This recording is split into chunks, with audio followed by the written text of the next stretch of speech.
bora para o nosso quarto módulo aí das categorias de projeto.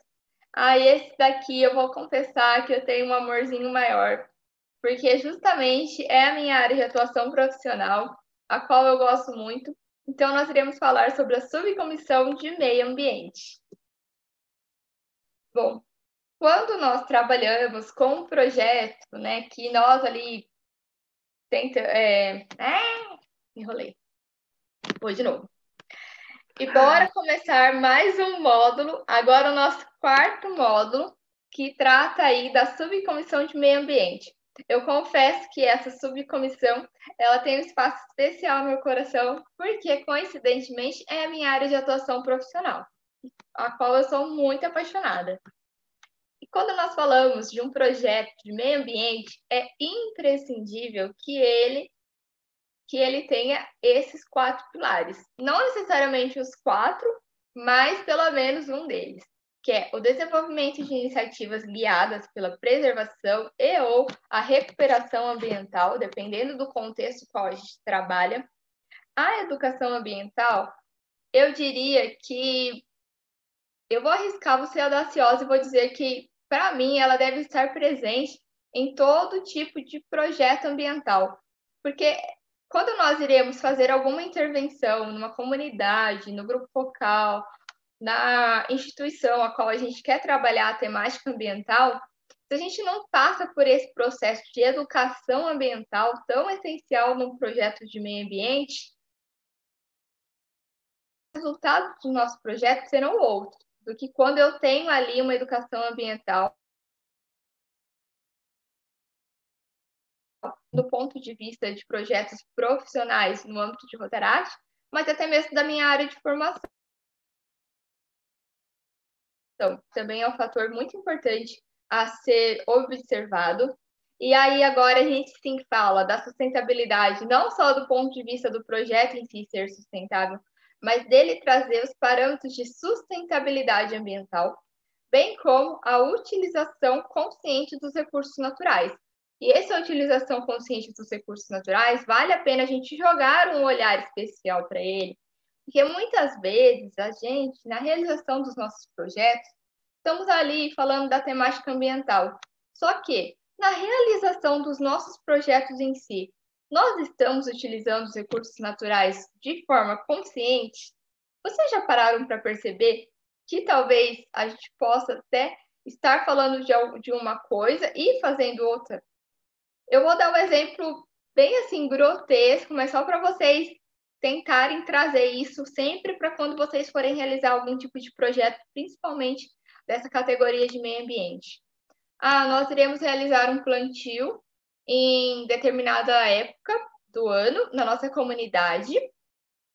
E no dia do plantio, nós também iremos fazer ali, previamente ao plantio, um workshop que vai envolver ali questões de como cultivar uma horta em casa, que é justamente para aproximar as pessoas, né, do natural, não só realizando o plantio junto conosco, beneficiando aquela comunidade, mas também trazendo a questão do meio ambiente para o dia a dia dela, na casa dela. Só que, para divulgar esse projeto, dentre algumas outras mídias que eu elenquei ali, eu coloquei também a distribuição de panfletos. E aí, a gente começa a distribuir desenfreadamente panfletos pela comunidade, abordando as pessoas diretamente na rua, ou então distribuindo esses panfletos nas escolas, em lugares públicos, para as pessoas que estiverem frequentando aquele ambiente pegarem aquele panfleto e terem ali em suas mãos as informações que irão guiar a realização, né, dessa minha intervenção futura. Mas será que distribuir panfleto assim, desenfreadamente, não vai contra um dos parâmetros da questão ambiental, que é justamente o uso não consciente de recursos naturais? Percebo que esse exemplo, assim, ele é bem bobinho.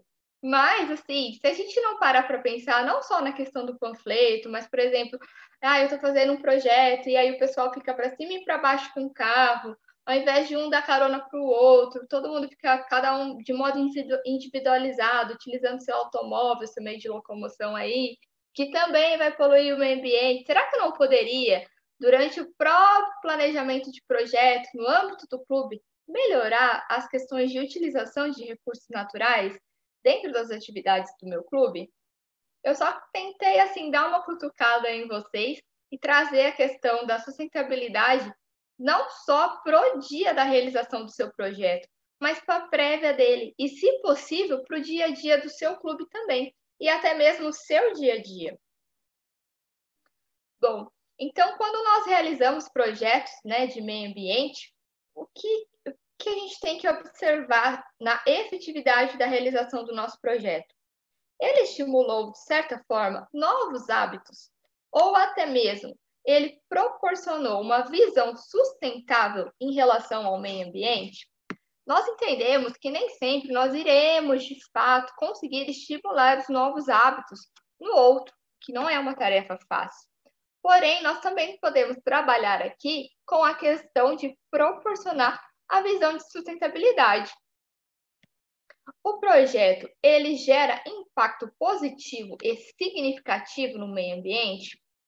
Percebam, não só aqui na questão de meio ambiente, mas em algumas outras categorias, a gente fala sobre impacto positivo e significativo. Quando a gente fala disso, é importante que a gente tenha justamente aquela situação bem definida de como que era a minha situação anteriormente ao projeto e qual foi o cenário que eu obtive após a realização do meu projeto.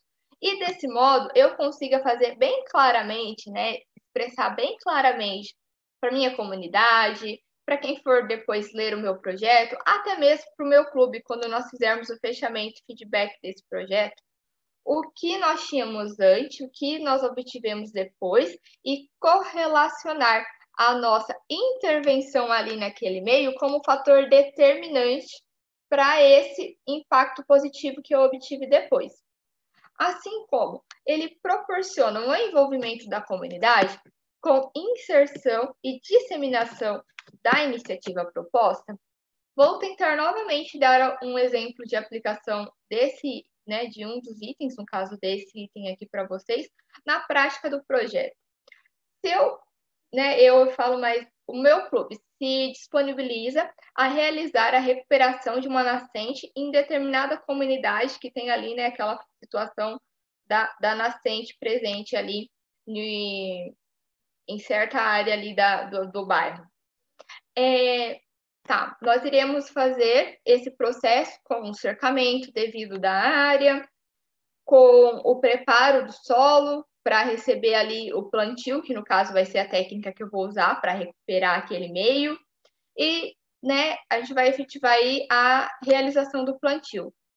Se meu clube, por mais que faça parceria aí com profissionais habilitados, né, para tal, vai lá e realize essas ações que eu elenquei aqui, ele não envolve a comunidade nesse processo, o que eu vou ter aí?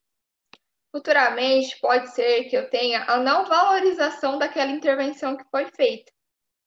Pode ser que até mesmo as pessoas, a própria comunidade, venham a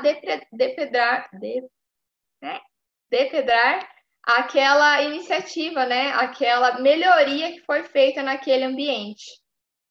Então, se de repente, durante o processo de planejamento e depois durante o processo de execução, eu conseguir envolver a minha comunidade de certa forma, seja por meio de palestras de conscientização, seja por meio de participação efetiva dessa comunidade nas questões de preparo, né, para o plantio, na própria execução do plantio, não é bem mais provável que futuramente aquela própria comunidade seja um guardião, né, um protetor daquela área a qual eles mesmos ajudaram na implantação, do que se eu não tivesse conseguido envolvê-los nesse processo?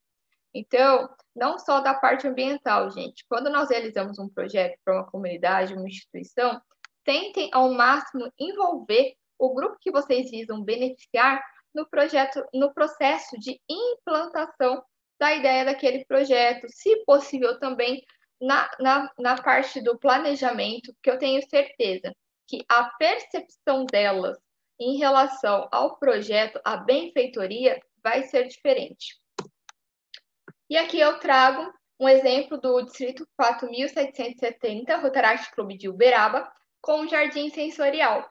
Esse jardim sensorial ele foi implantado na PAI do município de Uberaba e existem estudos, né, que apontam os benefícios aí ligados às questões de nós estarmos em contato com a natureza, uma vez que nós somos seres também da natureza, por mais que muitas vezes a gente esteja desconectado dessa natureza, mas nós somos seres da natureza. E é importante esse processo, esse contato com, com estímulos, né, ambientais, dentro do ponto de vista de terapias, enfim, de várias outras coisas que proporcionam o nosso bem-estar. E aí vocês imaginem que nós temos facilmente, né, o acesso a esse contato, por mais que muitas vezes a gente não realize, mas nós temos o acesso facilmente a esse contato com a natureza. Aí vocês imaginem os alunos que frequentam a PAI daquela comunidade. Digamos que desses alunos, cada um, né, dentro da sua particularidade ali, apresenta, vou colocar assim, apresenta dificuldades, de repente, no aprendizado, de comunicação, de mobilidade, enfim. A gente tem aí as mais diversas dificuldades apresentadas por esses alunos, dentre as quais, justamente, o simples contato com a natureza.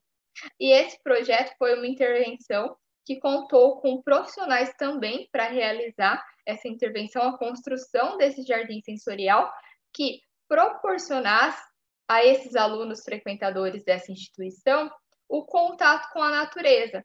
E não só o contato com a natureza, mas que esse jardim também viesse a ser um fator importante no processo de terapia, no tratamento, processo de aprendizagem, desenvolvimento sensorial desses alunos. Então, além de levar a questão do contato com a natureza, o projeto ele ampliou as questões de aprendizagem e demais fatores que envolvem aí o desenvolvimento desses alunos. Então, você imagina, de repente, ali, um aluno que tem dificuldade ou até mesmo tem a sua visão totalmente comprometida. E é um relato, tá? Que justamente tem dentro da escrita desse projeto. Eles colocaram uma fonte de água. E o simples contato desse aluno perto ali daquela fonte de água, fechem os olhos de vocês e imaginem isso. Você tem essa dificuldade na sua visão, e aí você, de repente, nunca tinha tido a oportunidade de estar em contato com a natureza, o simples cair, o simples percorrer de um curso d'água. E ali eles colocaram uma fonte. E esse aluno teve ali o contato com o cair das águas, observando ali o funcionamento daquela fonte. Então, assim, é algo tão simples, mas ao mesmo tempo é algo que toca assim numa profundidade e que foi possível através da implantação desse projeto.